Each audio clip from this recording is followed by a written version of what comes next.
Shalom saudara yang dikasih dalam Tuhan, puji Tuhan. Kembali lagi saya menyapa setiap umat Tuhan dimanapun Bapak Ibu Saudara berada melalui program Bible and Coffee. Saudara, saya bersyukur melalui program ini ada banyak anak-anak Tuhan boleh diberkati, dikuatkan, diteguhkan imannya untuk tetap terus setia mengiring Tuhan sekalipun diperhadapkan dengan berbagai macam pergumulan, diperhadapkan dengan berbagai macam tantangan. Karena saya percaya betul orang yang mendengarkan firman Tuhan itu akan timbul iman. Amin.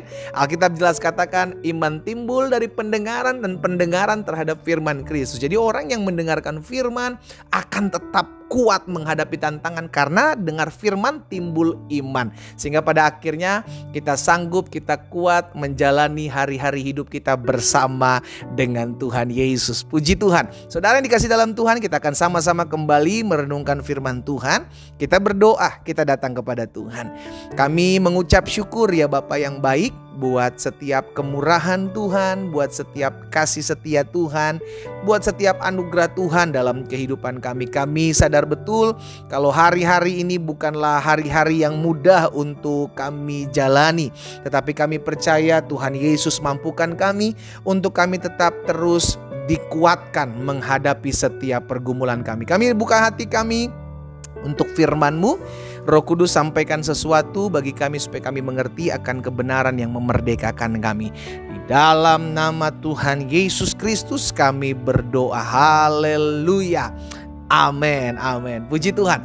Saudara yang dikasih dalam Tuhan, ada satu perkataan dari malaikat Tuhan kepada Hagar. Iya kan, Hagar.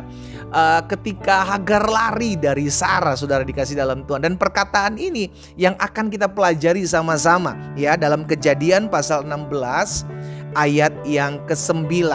Kejadian 16 ayat 9. Lalu malaikat Tuhan berkata kepada Hagar, "Kembalilah kepada nyonyamu." Perhatikan kata-kata selanjutnya, "Biarkanlah engkau ditindas di bawah kekuasaannya." Jadi malaikat Tuhan suruh Hagar untuk kembali kepada Sarah dan berkata, udah biarkan saja dirimu ditindas di bawah kekuasaannya. Apa yang kita dapati saudaraku?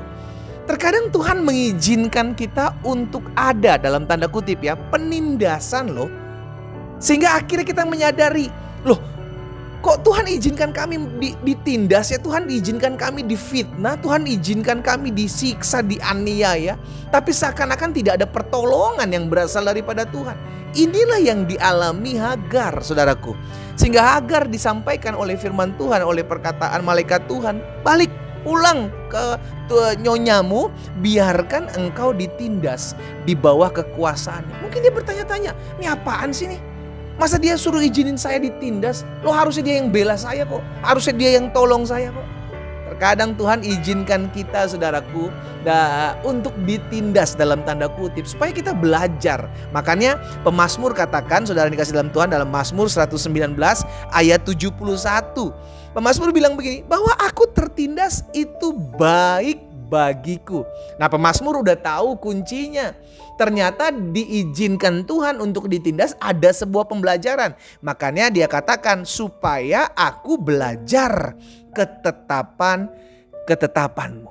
Jadi saudara yang dikasih dalam Tuhan, kalau hari-hari ini engkau sedang mengalami penindasan oleh pemimpinmu, oleh suamimu, oleh istrimu, oleh orang-orang yang ada di atasmu, dan Tuhan seakan-akan tidak membela engkau, ada pembelajaran di dalamnya. Jangan buru-buru berkata, wah Tuhan gak sayang sama saya. Oh Tuhan kayaknya gak bela-bela perkara saya. Saya ditindas loh Tuhan. Oke. Tapi kalau Tuhan izinkan hal itu berarti ada sebuah pembelajaran di dalamnya. Ada sebuah maksud yang akan Tuhan kerjakan dalam kehidupan saudara dan saya ketika kita mengalami penindasan.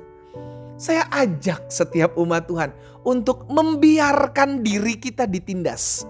Wow, ini kata-kata yang mungkin agak sedikit susah diterima gitu kan. Bagaimana mungkin Pak kami bisa membiarkan diri kami ditindas? Tahukah saudara bahwa Yesus juga mengalaminya dalam Yesaya 53 ayat yang ke-7. Dia dianiaya tetapi dia membiarkan dirinya ditindas. Dan tidak membuka mulutnya seperti anak domba yang dibawa ke pembantaian. Seperti induk domba yang keluh di depan orang-orang yang menggunting bulunya. Ia tidak membuka mulutnya. Ini bicara tentang pengorbanan Yesus. Ketika dibawa dan akan disalibkan. Saudara yang dikasih dalam Tuhan, terkadang Tuhan menempatkan kita dalam posisi ditindas loh. Dalam posisi tidak menguntungkan loh. Why? Berarti ada sebuah pembelajaran yang Tuhan sedang ajarkan kepada kita untuk maksud dan tujuan yang besar. Lihat kisahnya Yusuf. Ketika Yusuf mengalami penindasan demi penindasan baik dari saudara-saudaranya. Dia difitnah, itu kan merupakan penindasan.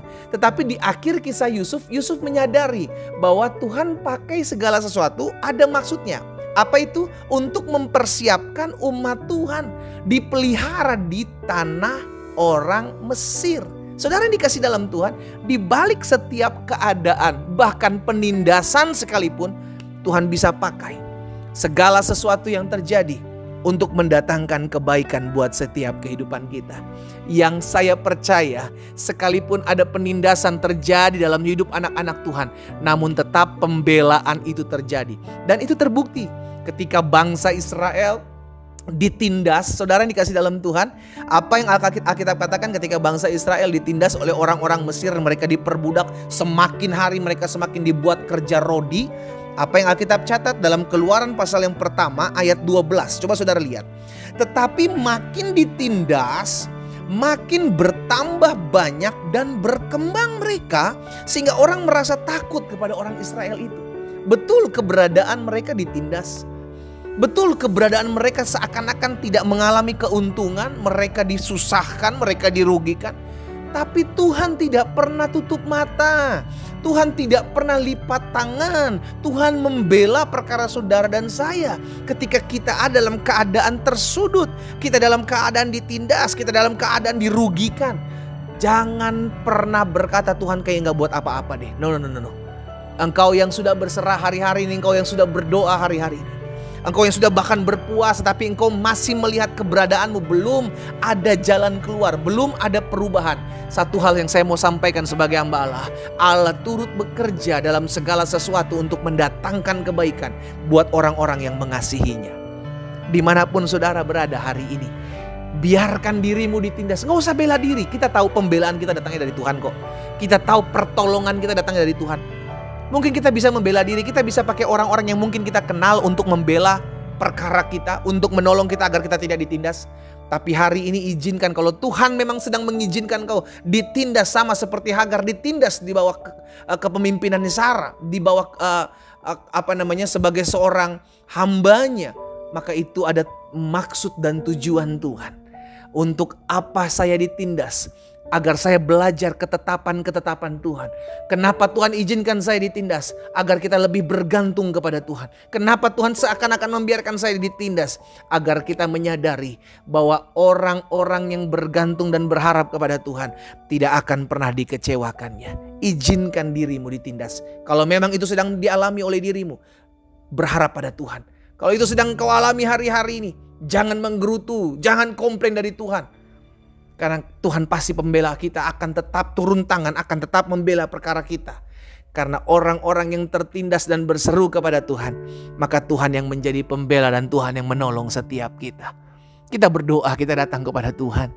Bapa, dalam nama Tuhan Yesus, setiap kali kami mendengarkan firman-Mu, Tuhan yang memampukan kami untuk mencelikan mata rohani kami, sehingga kami mengerti akan kebenaran yang memerdekakan kehidupan kami. Hari ini kami belajar bahwa ada kalanya dalam hidup kami mengiring Tuhan, ada keadaan di mana seakan-akan sebagai orang percaya, sebagai orang benar, kami ditindas, kami dirugikan, kami difitnah, kami mengalami sesuatu yang tidak menguntungkan. Tetapi hari ini kami belajar bahwa Tuhan pegang kendali dalam hidup orang percaya.